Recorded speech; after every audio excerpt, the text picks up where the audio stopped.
Buenos dias, good morning, bom dia. Hoje estou falando toda espanhol, inglês, português. É, a gente tá lendo o livro de Atos e a gente tá prestes a ver o pessoal aqui, né, os gentios sendo evangelizados por Paulo, mas ainda não chegamos lá. Estamos quase. Estamos no capítulo 6. Vamos ler hoje. Você, né, que ainda não fez o devocional, faça o devocional, alimente o espírito. Hoje eu comecei querendo arrumar, organizar minhas coisas, né? E aí coloquei a Leandro para lavar, mas eu lembrei devocional, aí vim fazer meu devocional. Às vezes o Instagram, as redes sociais querem tomar o nosso tempo, a nossa atenção. E tudo isso aí é uma luta diária, né? Pra gente vencer, né, as tentações dos dias, do dia pra gente buscar o Senhor. Então, né, como já disse, hoje é Atos capítulo 6. Então vamos aqui dar continuidade à nossa leitura. Diz assim: Ora, naqueles dias, multiplicando-se o número dos discípulos, houve murmuração dos helenistas contra os hebreus. Os helenistas aqui eram judeus cristãos, né, que eles estavam com eles, então eles tinham aceitado Jesus, mas eles falavam grego. Eram judeus que moravam na Grécia ou que tinham alguma coisa ligada com a Grécia, não falavam hebraico, falavam grego e tinham aceitado Jesus e estavam com eles, né? E aí eles estavam murmurando contra os hebreus, porque as viúvas deles estavam sendo esquecidas na distribuição diária. Então os 12 convocaram a comunidade dos discípulos e disseram: Não é razoável que nós abandonemos a palavra de Deus para servir às mesas. Mas, irmãos, escolhei dentre vós 7 homens de boa reputação, cheios do espírito e de sabedoria, aos quais encarregaremos este serviço. E quanto a nós, nos consagraremos à oração e ao ministério da palavra.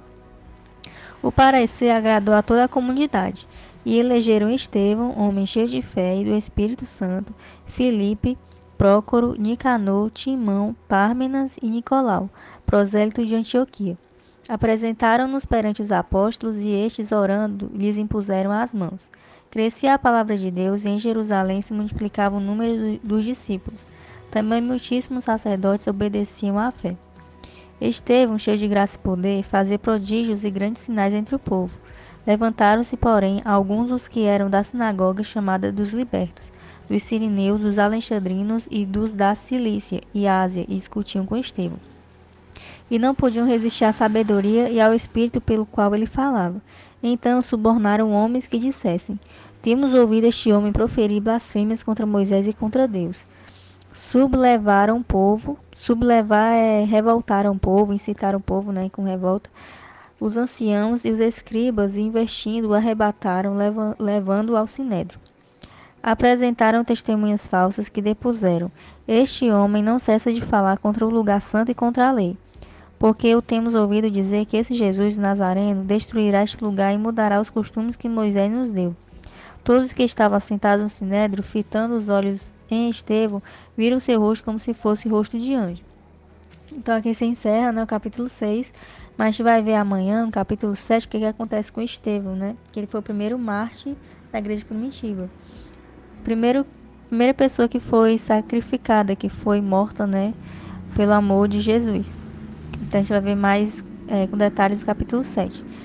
Mas aqui a gente vê, uma coisa que eu quero comentar com vocês, é que a gente vê que Estevão, né, ele fazia muitos sinais e prodígios. Então a gente vê que o Espírito Santo de Deus, essas coisas não estava limitado apenas aos apóstolos, como a gente viu Pedro, né, fazendo. Então todos aqueles, né, discípulos, aqueles que eram novos convertidos, que buscavam ao Senhor, que eram batizados com o Espírito Santo, né, que eram cheios do Espírito Santo, eles também faziam essas coisas, né? Então, às vezes, a gente, como igreja do Senhor, a gente se limita muito.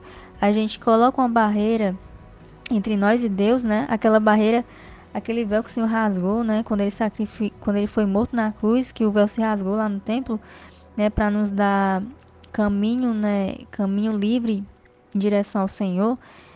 A gente mesmo costura esse véu, né? E coloca essa barreira entre nós e Deus. E começa a se comparar, né? Comparar com o pastor que prega de um jeito, com fulano, com missionário que faz de outro jeito, né? E começa a se comparar e aí não faz nada, né? E o Senhor, ele quer depositar do seu poder em todos os seus filhos, independente de cargo, hierarquia, não, né? Todos nós temos um chamado de Deus. Nós temos um chamado não somente natural, né? Porque nós temos nosso propósito natural da mulher, propósito natural do homem. Mas o Senhor, ele quer fazer coisas extraordinárias também através da nossa vida. Mas muitas vezes nos falta fé. Nos falta fé não é nem em Deus, mas nos falta fé em nós mesmos, né? Nós temos essa dificuldade de, de entender, né? De compreender, de aceitar de que Deus, ele também confia em nós, né? Se ele nos chamou, se ele chamou eu e você, né? Não é que nós sejamos perfeitos, né? Mas é porque ele vê em nós uma capacidade de ter depositado em nós o seu poder, né? Se você foi chamado, se você é cristão, se você, né, foi chamado por Deus, né, para ser cristão, saiba que isso não é nenhum mérito seu, né? Foi o Senhor que lhe chamou. E se o Senhor lhe chamou, é porque ele vê algo em você, né, precioso, que ele quer usar, né? Então, não se limite, não se eu era muito assim, de, de ficar me minimizando, né?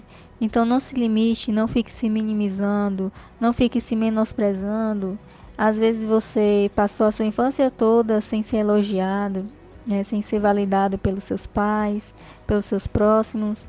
E aí você nasceu com essa mentalidade de que você não é capaz de fazer nada, né? Então, quebre isso na sua vida, não aceite isso. Comece a enxergar o seu valor.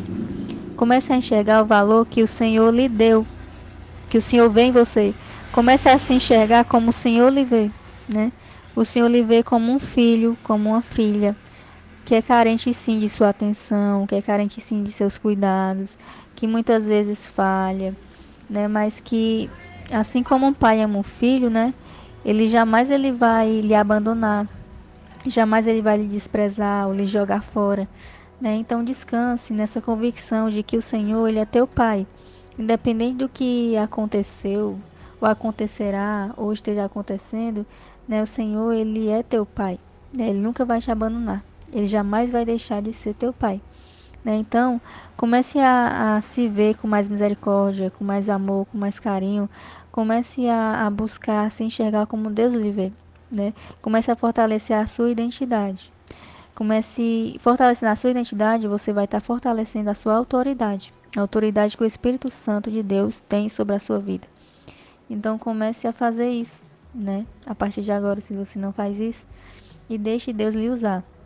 Deixe Deus lhe modelar, né? Deixe Deus lhe moldar, lhe transformar e deixe ele agir através da sua vida, né? Então a gente viu aqui, né, que Estevão, ele foi usado, muito usado por Deus, e ele foi o primeiro mártir. A gente vai ver no próximo capítulo. Então, essa foi a leitura e a reflexão de hoje. Qualquer comentário, dúvida ou pedido de oração também, fica à vontade, tá? Então, Deus abençoe a sua e a nossa vida e até amanhã.